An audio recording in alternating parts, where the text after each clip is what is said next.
ओम श्री गणेशाय नमः। श्री सरस्वत्यै नमः। श्री वेदपुरुषाय नमः।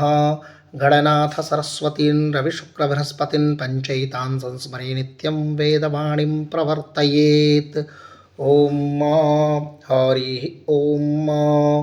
विष्णोराराटमसि विष्णोः श्नप्त्रेस्थो विष्णोः स्यूरासि विष्णो ध्रुवोऽसि वैष्णवामासि विष्णवे तवा। ॐ हरिः ॐ। या सा पद्मासनस्था विपुलकटितटी पद्मपत्रायताक्षी गम्भीरावर्तनाभस्तनभर्णमिता शुभ्रवस्तोत्तरीया लक्ष्मीर्दिव्यैर्गजेन्द्रैर्मणिगणखचितैः स्नापिता हेमकुम्भैर्नित्यं सा पद्महस्ता मम वस्तु गृहे सर्वमाङ्गल्ययुक्ता। ओम नमो नमः। सर्वेभ्यो नमो नमः। मम नाम सुधाकर कुमार पाण्डेयः। अहं केन्द्रीय संस्कृत विश्वविद्यालयस्य जयपुर परिसरस्य वेद कर्मकाण्ड पौरोहित्य विद्याशाखायाम् अतिथिप्राध्यापकरूपेण कार्यं कुर्वन् अस्मि। सम्प्रति अहम् अस्माकं भारतीय ज्ञानपरम्परायां निरुक्तस्य वेदाङ्गस्योपयोगिता प्रतिपादनम् इति विषयं भवतां पुरस्तात् किञ्चित् प्रस्तौमि। भारतीय ज्ञानपरम्परायाः मूलं स्रोतः वेदाः वेदाङ्गानि च। वेदाङ्गेषु निरुक्तस्य श्रोत्रस्थानमुच्यते। केन्द्रीय संस्कृत विश्वविद्यालयस्य शास्त्रीकक्षायाः पाठ्यक्रमे निरुक्तस्य कश्चन अंशः निर्धारितो वर्तते। अतः तद्दृष्ट्या अयं पाठः मया चितः। महर्षि पाणिनिना स्वपाणिनीय शिक्षा ग्रंथे निगदितं वर्तते। छन्दः पादौ तु वेदस्य हस्तौ कल्पोत पठ्यते ज्योतिषां नयनं चक्षुर्निरुक्तं श्रोत्रमुच्यते। शिक्षाग्रहणं तु वेदस्य निरुक्तं श्रोत्रमुच्यते। तस्मात् साङ्गमधीत्यैव ब्रह्मलोके महीयते। निरुक्तं श्रोत्रमुच्यते। सर्वप्रथमः निरुक्तं श्रोत्रमुच्यते। निरुक्तं वेदस्य श्रोत्रं वर्तते, अर्थात श्रोत्रम् इव वर्तते इति आचार्य पाणिनिना स्वशिक्षाग्रन्थे पाणिनीयशिक्षाग्रन्थे निगदितम्। इति शिक्षावचने निरुक्तस्य श्रोत्रस्थानं कल्पितं वर्तते। वैदिकमन्त्राणां तत्र प्रतिपादितानां पदानां निर्वचनं निरुक्तग्रन्थस्य प्रतिपादनविषयमस्ति। अनेकार्थानां शब्दानां योगे कर्मणि कश्चित् विशिष्ट एव अर्थः स्वीकर्तव्यो भवति। स च अर्थः निरुक्तग्रन्थेन निर्धार्यते। यथा मननात् मन्त्रः, छन्दांसि छादनात् छन्दांसि, आचार्यः कस्मात् आचार्यः आचरम् आचिनोति आचरं ग्राह्यति आचिनोति अर्थान् आचिनोति बुद्धिमती वा इत्यनेन निर्वचनेन वैदिकस्य मन्त्रस्य न केवलम् उच्चारणं पारायणं वा इष्टप्रदं भवति, अपितु तस्य अर्थस्य प्रक्रियायाः मननं चिन्तनं व्यवहरणम् अपि आवश्यकं भवति। अधीतवेदस्य अर्थज्ञानम् अत्यावश्यकम्। श्रुतौ अर्थज्ञानस्य प्रशंसा बहुधा श्रूयते। अर्थज्ञानस्य निरुक्तस्य अध्ययनं परमम् आवश्यकं वर्तते। निरुक्त अध्ययनेन वेदार्थः स्पष्टो भवति। अर्थात निरुक्त अध्ययनेन वेदस्य यत् अर्थं वर्तते तद् अर्थम् अवबोधनं भवति।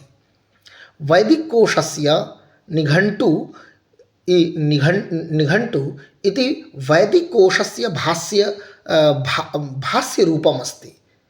निरुक्तं वेदाङ्गं निघण्टौ तु केवलं वैदिकाः शब्दाः परिगणिताः सन्ति, परन्तु निरुक्तकारो यास्कः तेषां वैदिकानां शब्दानां सविस्तरं विवेचनं करोति। अर्थात् निरुक्त नामके ग्रन्थे वैदिकशब्दानाम् अर्थज्ञानस्य प्रक्रिया वर्णिता अस्ति। निघण्टोः पञ्चाध्यायानां विवेचनं स्वकीयनिरुक्तग्रन्थे यास्केन 12 अध्यायेषु सम्पादितम् अस्ति। 12 अध्यायेषु विभक्ताः सन्ति। 2 अध्यायौ परिशिष्टभागे स्तः। अतः 14 अध्यायाः निरुक्तग्रन्थे सन्ति। आचार्य सायणाचार्येण स्व चतुर्वेदभाष्यभूमिकायां निगदितं वर्तते। अर्थावबोधे निरपेक्षतया पदजातं यत्रोक्तं तन्निरुक्तम्। यदि अन्यानि वेदांगानि वेदस्य बहिर्भूतानि तत्त्वानि व्याकुर्वन्ति तर्हि निरुक्तं वेदस्य अन्तर्भूतानि तत्त्वानि व्याकुर्वति। अन्यं च निरुक्तं गद्यशैल्यां निबद्धमस्ति, किन्तु अन्ये वेदाङ्गग्रन्थाः सूत्रशैल्यां निबद्धाः सन्ति। इत्थं निरुक्तेन वेदार्थम् अवगमने सौविध्यं भवति। निरुक्तविषयकं कतिपयविवरणम् अत्र प्रस्तूयते। समाम्नाय समाम्नातः सव्याख्यातव्यः।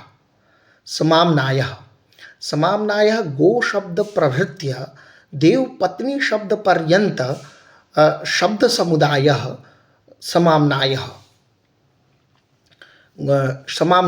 समाम्नातः मन्त्रार्थपरिज्ञानाय ऋषिभिर्ग्रन्थकृतः सव्याख्यातव्यः। तम् इमं समाम्नायं निघण्टवः इत्याचक्षते। निघण्टवः कस्मात्? निघण्टवः निगमा इमे भवन्ति। निघण्टु शब्दस्य कां व्युत्पत्ति? निघण्टु शब्दस्य व्युत्पत्ति इत्यनेन प्रकारेण वर्तते। निश्चयेन निगूढार्थाः परिज्ञाताः सन्तो मंत्रार्थान् गमयन्ति ज्ञापयन्ति इमे। निश्चयेन निगूढार्थाः परिज्ञाताः सन्तो मंत्रार्थान् गमयन्ति ज्ञापयन्ति इमे इति निघण्टु शब्दस्य व्युत्पत्ति वर्तते। छन्दोभ्यः समाहृत्य समाम्नाताः। एते गवादयो शब्दः छन्दोभ्यः वेदेभ्यः मन्त्रेभ्यः समाहृत्य समाम्नाताः ग्रन्थीकृताः इत्यर्थः। यास्काचार्यस्तु पदानां भेदचतुष्टयं स्वीकरोति। तत्र चत्वारि पदजातानि नामाख्याते चोपसर्गनिपाताश्च तानि मानि भवन्ति। नाम सत्वप्रधानानि नामानि। तत्र सत्वप्रधानानि नामानि भावप्रधानम् आख्यातं। यथा व्रजति पचति गच्छति तिष्ठति इत्यादि। सत्वप्रधानानि कानि? सत्वप्रधानानि नामानि। जैसे घटः पटः रामः इत्यादयः। उपगृह्याख्याकः तस्यै एवार्थ उच्चै नीचै पतन्ति निपाताः। उच्चैवच्चेषु अर्थेषु निपतन्ति निपाताः इति। ते निघण्टव एव सन्तो निगमना निघण्टव उच्यन्त इत्यौपमन्यवः। ते समाम्नाताः गवादयो मंत्रार्थ निगमनात् हेतोः निघण्टवः उच्यन्ते। यथा गकारस्थाने घकारं कृत्वा तकारस्थाने टकारं कृत्वा उक्तञ्च वर्णागमो वर्णविपर्यश्च द्वौ चापरौ वर्णविकारनाशौ धातोस्तदर्थातिशयेन योगः तदुच्यते पंचविधं निरुक्तं। मानवस्वभावोऽयं वर्तते यत् शब्दोच्चारणेन सारल्यं सौविध्यं प्रति स्वाभाविक रुचि वर्तते। अस्मत् कारणात् आगम विपर्य विकार लोप उपधा धात्वर्थ अतिशयैः निर्वचनानि क्रियन्ते। वर्णागमः किं वर्णागमः? तो वर्णागमः कथयति अथापि वर्णोपजनः अस्थात् द्वारो भरुजेति अशुभक्षणे तस्य आस्थात् वृंसंभक्तो तस्य द्वारः भ्रष्ज पाके तस्य भरुजः। वर्णविपर्ययः किम्? अथापि आदि विपर्ययो भवति। ज्योतिर्घनो बिन्दुर्वाट्यः इति। वर्णविकारः किम्? अथापि उपधा विकारो भवति। राजादण्डिन् इति राजान् दण्डिन् इति। वर्णलोपः किं भवति? आदिलोपः, मध्यलोपः, अन्तलोपः, उपधालोपश्च।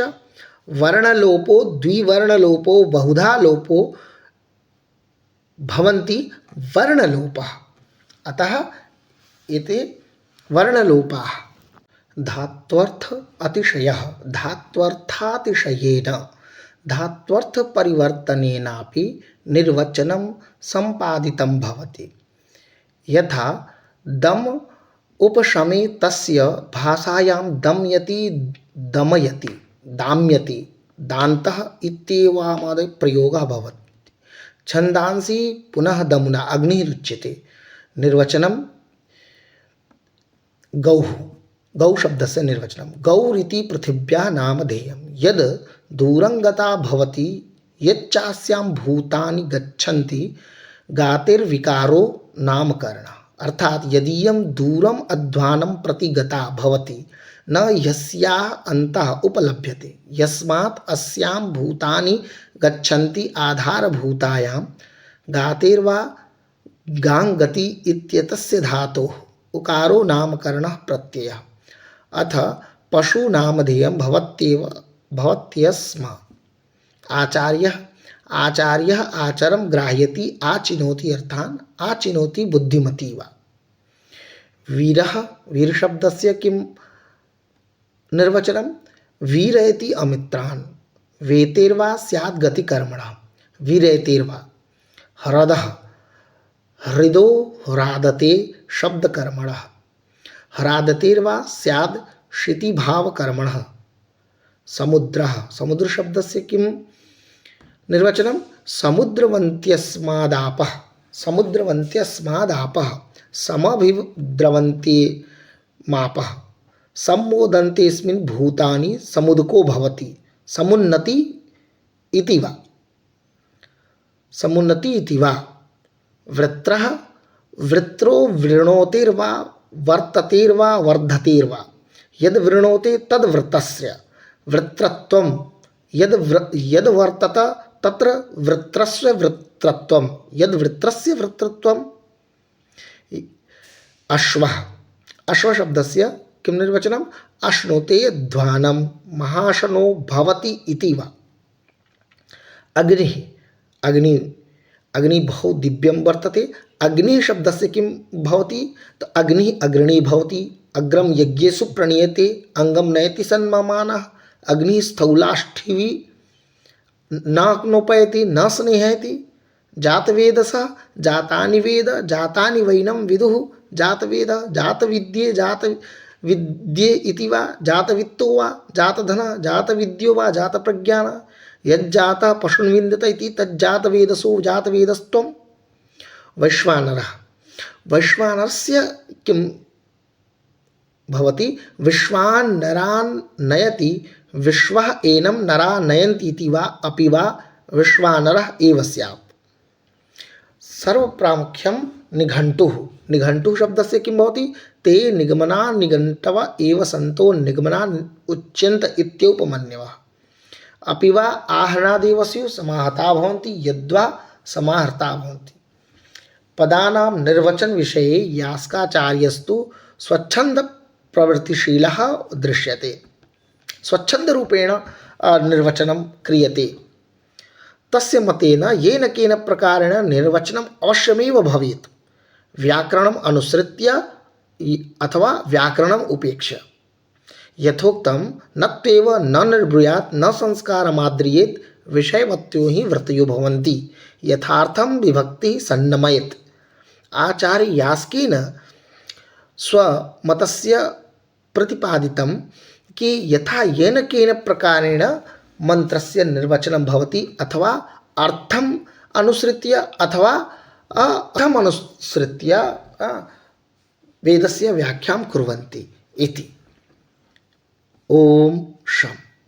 ओम।